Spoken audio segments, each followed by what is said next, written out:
Og her er der jo fuld gang i den. Der bliver bygget, og gravemaskinerne kører. Aarhus Midtby får virkelig et løft. Det gør de, ja. Lige i øjeblikket er man i gang med at genåbne den sidste del af åen nu her. Så der er kort afstand til caféerne hernede, og der bliver virkelig noget miljø nu her. Den spanske trappe endda, det lyder holdt op. Ja.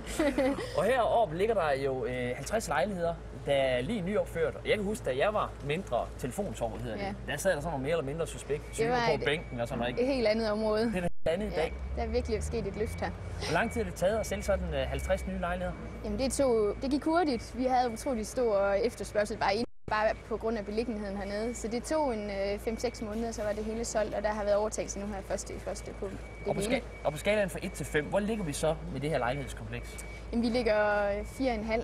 Hvorfor ikke 5, når vi nu har alt omkring os? Jamen, det vil kræve lidt mere natur, lidt mere vand, strand og noget skov, vil jeg sige. Det er klart, det får man ikke herinde i Midtbyen, så det er derfor, vi alligevel er oppe i topkaraktererne. Så 4,5? Ja. Lejligheden er fra 2005 og har et samlet boligareal på 68 kvadratmeter. Så hører der 17 kvadratmeter terrasse til, og man har et lille depotrum i kælderen på 2 kvadratmeter. Desuden er der en meget stor gårdhave til fælles brug for de 50 lejlighedsejere. De årlige fællesudgifter beløber sig til 6.797 kroner. Og så en flot bygning, vi har her. Arkitekturen, den er faktisk inspireret både af noget finsk og noget spansk. Hvad siger I så? Det ser flot ud. Ja? Det ser flot ud, men det ser også svært ud. Nå, det er ikke så galt. Gode terrasser. Ja, og det er jo dejligt, man har det her inde i byen. Det er godt nok specielt spændende. Ja. Du kan gå til alt her. Okay. Okay? Okay. Og det er en penthouse-lejlighed, vi skal om at se. Hej. Hallo. Hallo. Jeg glæder mig simpelthen til at komme ind og se det her. Vi går ind her. Og nu er det selvfølgelig elevator, hvad? Ja. Så kom vi op på 4. sal. Ja, flot Dejlig opgang. lyst. Ja, det er meget, meget flot opgang, men altså, det er også nyt, og man kan se, det er kvaliteter, det er i orden, og flotte lamper, og Der er nydeligt 50 lejligheder i alt. belægning og det hele. Ja, det er rigtig flot. Vi skal ind og se en pæn lejlighed. Ja. Der er en stue, kombineret køkken-alrum, så er der et badeværelse og 2 værelser. Stuen træder vi ind i lige fra entréen af. Og køkken-alrummet. Ej, der er masser af lys. Hva? Det er godt nok en flot lejlighed. Ja, du der svim. Køkkenet i åben forbindelse med stuen. Vi skal udnytte kvadratmeterne. Ja. Alt de ser fuldt med. Hvidevarer og så videre. Ja, det hele er bare... Ja. Ja, det er... Ja, det er jo sådan, det skal se ud i dag. Det er jo meget klassisk, og det er meget stilrent, og det er jo moderne og lige i øjet. Men der er ikke for meget plads til spiseplads, kan man sige jo. Nej, Det er der ikke. Men det kunne man da ikke, kan man spise. Så stor var lejligheden heller ikke, vel? Hvad var det? 68. Ja. Så, Hvis du bor inde i byen, så går man ud og spiser. så går man på café, og så skal man ud og opleve bylivet. Jeg er ikke helt sikker på, at man går ud og spiser hver dag, hvis man også skal forrente den her. Der er aske. Parketgulv. Ja. Eller mælkparket, tror jeg det er. Det er det rigtige træ på toppen. Ja. Hvordan? Er der ikke parkeringspladser eller noget vel? Hertil? Jo, du kan leje en parkeringsplads til en 1200-1500 kroner om måneden, alt efter hvad det er for en af dem. Ja. Og en af jer kan lige rende ind i badeværelset. Et mindre badeværelse, men er absolut nydeligt med sådan en beton-terrasso. bestemt meget nydeligt, ja. Meget nydeligt. Flotte hvide fronter. Og... Så er der gulvvarme herude. Hvad har vi? Vi havde radiatorer i resten af lejligheden. Ja, det har vi. Ja. Stor bruseniche. Ja. Og endda også med noget plads til noget vaskesøjle. Ja. Og her også. Et mindre værelse. Så er det en svalegang, der er herude, eller er det noget? En stor 17 kvadratmeter garage. Ja. Stor altan. Og man kan Altan, kigge... ikke? Nå ja, altan, ja, for søren. Ja. Og man kan kigge ud over. Der er flot kig hele vejen ned i gågaden hernede. Vi skal nok komme ud på Okay. soveværelset. Og her kan man se radiatoren, der står foran terrassedøren. Det havde måske været smart at lægge gulvvarme i, men det koster lidt ekstra. Ja. For den skal du lige skridt over. Ja. Var det, nu siger du, det kostede ikke. Det var en valgmulighed, eller hvad? Jeg tror ikke, du kan vælge det. Okay. Nej, men det vil koste noget mere for entreprenøren at lave, ikke? Ja, men det er sådan en, altså man kan sige, der er jo brugt nogle penge på det her. Så det er sådan en meget sjov detalje lige at spare på.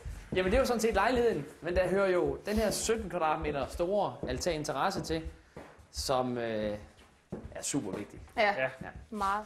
Er I med? Og det her, det er jo altså guld værd inde i byen. Ja, Ja, det er det godt nok. Den er stor. Det er godt nok dejligt lejlighed. Du kigger jo lige ned i det, der er hjertet af Aarhus. Hej, og det er lige åen, der er dernede. Den er de ved at fritlægge det sidste på. Ja. Jamen, det er godt nok rigtig Men prøv lige at se med udsigten også. Du kigger altså langt, ikke? Ja, altså, 2,7. Det er bare skud. Hvor er jeg er nok højere. Du er højere? Ja, jeg tror altså godt sådan en i dag, at den kunne gå til omkring 4, men altså, så skal der jo trækkes noget fra. Selvfølgelig for... Ja. Jeg tror, det er dyrere, end vi regner med, Thomas. Jeg tror, vi bliver snydt. Vi skal ikke bare komme til Jylland og sige, at det kan ikke koste særlig meget herovre. Bestemt ikke. Jeg ligger et sted på af sådan 68 kvadratmeter, klasse 4,5, og en fælles gårdhave ret til at grille på terrassen. Jeg ligger et sted mellem 3,8 og 3,995. Ja, jeg har skrevet 37. Har du skrevet 37? 3,7. Ja, det er simpelthen min yndlingsmarker. Jeg kan godt sige Du har heller ikke andre lige ude, så det. Ja, jeg er over 3. Ja. Hvor meget over? Men at jeg så siger, at jeg mener måske nok, at den kunne koste 4 nu, så skal vi stadig huske, at det er 8-9 måneder siden, og det var projektsalg. Ja, det ender måske nede omkring 3,5. Jeg synes, det er... Jeg har prisen skrevet, du regner bare. Okay. Ja. Hvad er prisen? 3,5. Det er den ikke. Det er den ikke. Hvad tror du så, den er? Den er 3.320.000. Okay. Det ved jeg ikke skide om. Nej, det er jeg da godt klar over. Hvor sagde du igen? Hvad sagde du? Ja, jeg var nok ja, men så måske lige under 3 millioner, men jeg vil godt så... 3,5? Ja. Så vi må også have nogle skæve tal. Skal vi have det? Nu har vi Skal vi skyde rigtig skævt den her gang? Lige, ja. Der hedder 3.150.000. Er det der, vi ender? Ja, det synes jeg. Det er en flot lejlighed, og det er en god beliggenhed. Fantastisk beliggenhed, ja. Er det budet først? Det må det være. 3.150.000 kroner. Må se, hvad det bærer selv. 3,5 og 3.320.000. Det vil sige, det er 3.365.000. Så ender vi på 3,4. 3.395.000.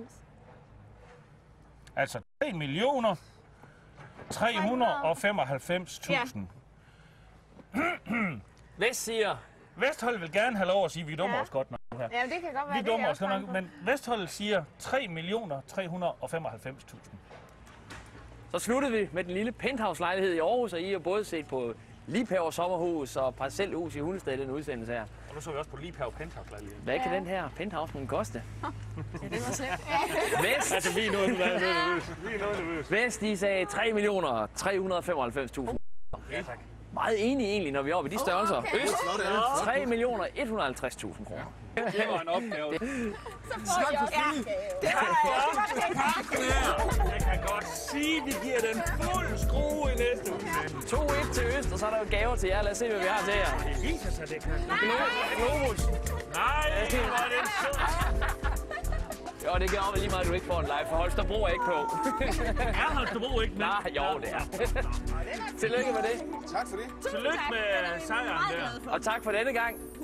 Vi glæder os til. Og husk at gå ind på dr.dk/hammerslag. Der kan du spille Hammerslag-spillet, og du kan også downloade en udsendelse som den her og se den såkaldt podcasting.